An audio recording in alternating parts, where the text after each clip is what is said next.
everyone, welcome to Awakened Within. If you've been here for a while, you've heard me speak about manifestation, about the nervous system, and about alignment. But today, we're going deeper, subtler, more honest, because there's something that most manifestation teachings get slightly wrong. We've been told beliefs create reality. But what if that's not actually true? What if beliefs don't create reality? What if beliefs stabilize timelines? And that distinction changes everything. Let's start here. A belief is not a thought. A thought is something you can observe. It comes and goes. You can argue with it, you can replace it. A belief is different. A belief is a prediction your nervous system trusts. And your body is always asking one question. What usually happens next? Pause with that. Your body is constantly scanning your environment, your relationships, your finances, your opportunities, and it is not asking, what do I want? It's asking, what normally happens next? And the answer to that question determines what you notice, what you allow, what action feels natural, what feels impossible. That's why simply repeating affirmations often doesn't work. You can say, I am abundant, I am abundant, I am abundant 100 times a day. But if your nervous system predicts loss, instability, or struggle, that affirmation will feel fragile. Not because you're broken, not because you don't believe enough, but because your body has not experienced safety in a different future yet. Let me give you an example. Imagine someone who wants to be confident speaking publicly. They visualize it, they script it, they imagine applause, they affirm, I am confident, I am powerful. But the moment they stand in front of people, their heart races, their throat tightens, their mind blanks. Why? Well, because their nervous system does not predict safety in that scenario. The body remembers past embarrassment, past judgment, past moments of being seen and feeling unsafe. So even if the mind says, this will go well, the body says, this usually doesn't, and the body wins. This is not weakness, this is biology. Let's take finances. Someone says they want to earn more money. They visualize abundance, they create vision boards, they believe they deserve more. But when an opportunity comes that requires visibility, risk, or receiving larger amounts of money, they hesitate, they procrastinate, they undercharge. Why? Because the nervous system has only experienced a certain income level as safe.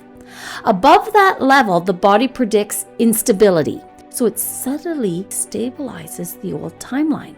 Not by sabotaging consciously, but by making certain actions feel unnatural.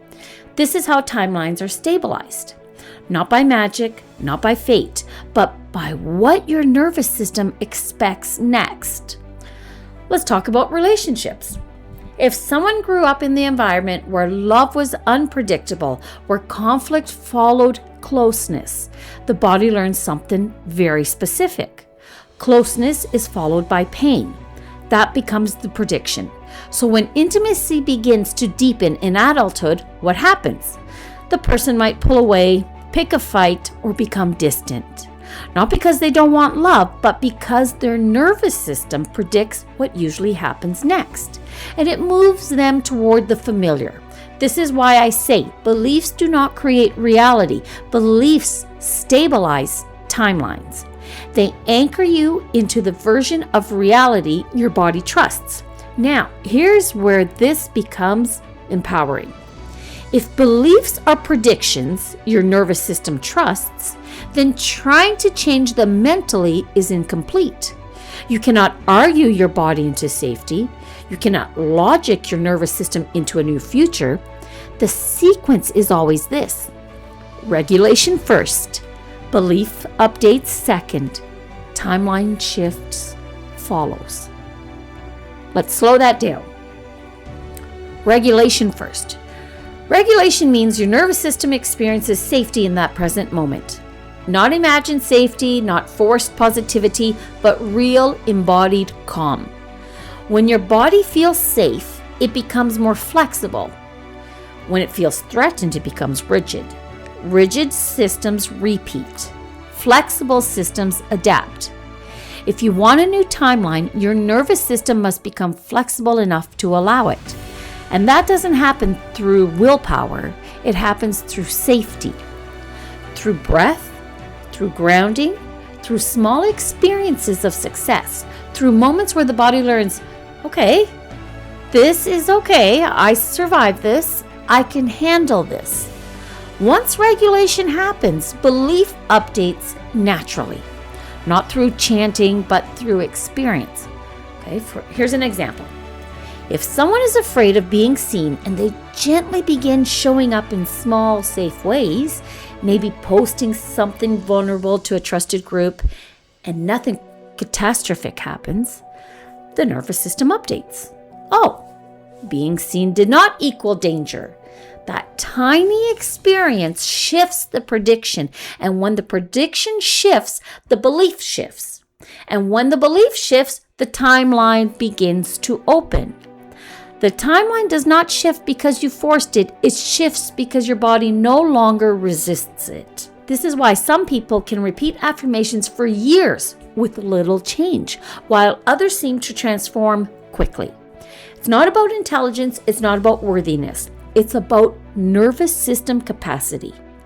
How much expansion can your body tolerate? If abundance feels overwhelming, you will shrink it. If love feels unsafe, you will distance it. If visibility feels dangerous, you will hide from it, not consciously, but predictively. Your body will guide you back to what it knows. So instead of asking, what belief do I need to change? Ask, what does my nervous system predict happens next? The question is profound. If you're about to launch something new and you feel resistance, ask, what does my body think usually happens when I try something new? Failure, judgment, rejection, overwhelm.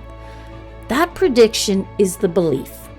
And the work is not to argue with it.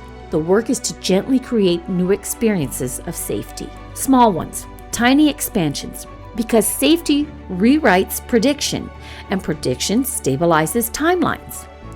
Let's go even deeper. Okay? Many people say, I believe I can be successful.